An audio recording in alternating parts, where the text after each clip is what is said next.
Hi, Gregg Perry, the historic preservationist. Welcome to our next episode. We caught this sofa in the last episode talking about the tea table, the Georgian tea table. So we're going to be talking about this full-sized sofa today. This is a sofa that I made, upholstered, produced the frame back in 1995. So I think it's weathered fairly well. So we're heading toward that very light antique status, being at 50 years. But we still have a few more years to go, obviously. But we're heading that way anyway. So as anyone can imagine, a sofa with this kind of fabric, this is all silk, 100% silk. The color of it, damage and keeping it tidied up with blankets most of the time. It's been very, very difficult. So 1995. So this has a beech frame. So this is a copy of one that I had seen at Winter Tour. Okay, so this is a Philadelphia sofa. It has 6 legs and a stretcher system underneath. Just square stretchers, nothing like the tea table we looked at before. Some of them have piercings, some holes in them and things like that. These stretchers are totally square. And the legs, we'll talk about the front legs, the legs have a very, very slight taper. So over this 9-inch leg, there's only a 1/4-inch taper from bottom to top. And I use the molding plane to just give a molded edge on all the surfaces, the outside surfaces of the end legs and the front legs. So what got me, why I wanted to make this, and probably have made about 10 sofas in my career, not that they were always that hot and jumped out the door because they were very costly. And we'll talk just a bit about cost, and it's almost inconceivable today, to make this sofa back in the day. The frame was about $10,000 for a client, and that's what my shop was charging in '95. And the 12, 13 yards of this fabric, all silk, scalamandre, the lovebird fabric. They really did a big production of it for Williamsburg at the time. I had to buy into that to buy it.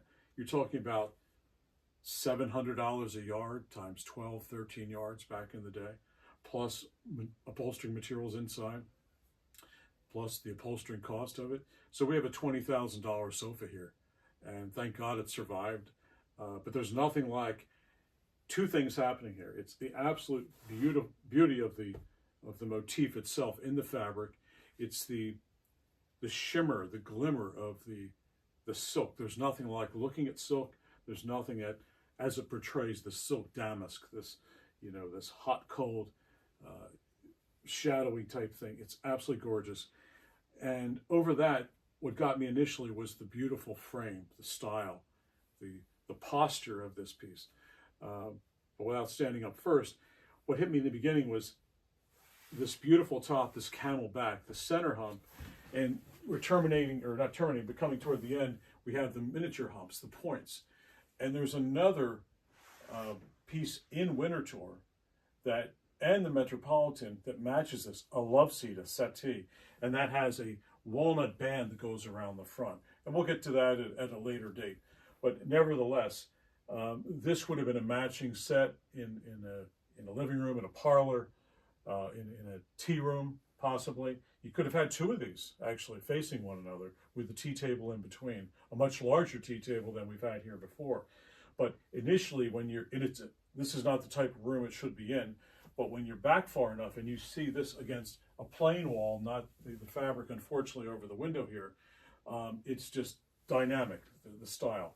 But what we're going to take a look also is the beauty here is this side tilts out about 4 degrees. So the side just doesn't come straight up. It's actually at this point right here, it starts to go out at about 4 degrees. With the 4-degree cant, then this rounds, but it's the conical is rounding much more severely right here than back here. So you have a cone shaped here. You have this canting to the side, and it's going from low to high. A lot of things happening here. And in the same token, we have this cone for the arm, which is smaller and gets bigger. So I'm looking at 5 different things that are very attractive to the eye here. And after that, we came up with the nail trim, which really sets it off. And it has to be done right. And you want to see, I like this little bit of pulling here. I'm seeing it's, we see it, you see it in women's clothes today, a little bit of pulling here and there. And that's what you're seeing.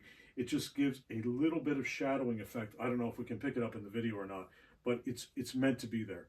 And there's a little bit of that right down the middle. Not much. Too much is not good. Too much looks like you don't know what the hell you're doing when you're doing this upholstery job. So, of course, the 53-inch fabric is always a problem for this. And for me to sew, here's your seams, and they've held up fairly well. This is the most difficult fabric to sew, is a totally silk-tight damask like this, because you pull it a little too much this way and that way, and you'll see the striations, and it gets very ugly. So you have to be very, very careful. And in addition to the cost of this thing, it's crazy. So we looked at the sides. They're going 4, total of 5 different angles that are happening there that make this very, very eye appealing. The back, and then the serpentine front. You see a lot of these sofas with a straight front, and they're just boring as hell. You could have all those other elements, but just this adds the visual complexity. It's a real turn on to the eye. Pretty much straight in the back. We're not going to flip it over, but so the lovebirds. And as far as I know, this is only made by custom applications anymore. So internally, what we have here is you can feel it, you can hear it scrunching. It's horsehair. There's 2 bags, 2 huge trash bags of horsehair in this guy. And there's nothing like it. It gives stability. If you put foam in this, it's that hard, it won't give. This will give a little bit, but just to an extent, but you can kind of roll with it when you're sitting on it. So it has a certain feel about it. So the back, we have the horsehair inside, and then come over with actually not natural cotton batting in a roll. And there's nothing like it. And, we did this right, or I did this right in my shop when it was in business back then. All inside, underside, and the fabric liner underneath is done with spit tacks. So there's no staples used in this. So totally a great application. I mean, on occasion you would have found a cushion on this, a serpentine cushion, one piece. And if you did, it would have been in down and feathers, and it would have been very, very squishy, very soft. This has a little bit of a spring to it. It's rather comfortable, I think. And these are all, there's springs, the original of the hand-tied springs. A lot of these started back in the 18th century. Some of them don't have springs. Some of them have just the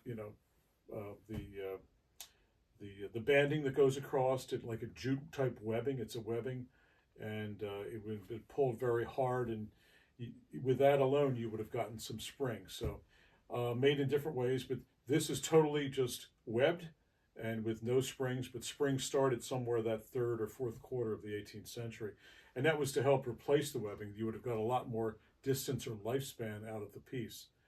And so today you'd be hard pressed to find anybody except a conservator that's working at this level of doing an upholstery job. People just don't get stuff upholstered, they throw stuff out. And that's nothing new. We're talking about the last probably 26 to 30 years now. So anyway, so it's a good sit. It feels good in the back. And the last thing is it's a really good rake in the back. So, it could be straight up, could be back too far, but it feels exceptional. Your arm sits here, it sits high, and you can hold the one with your other hand for the cup of tea. So anyway, so anyone's interested in some podcast, anything and all things history, look us up on Spotify and Apple. And for more videos, The Historic Preservationist and Historic Preservationist on YouTube. Gregg Perry signing off. Thanks all for watching.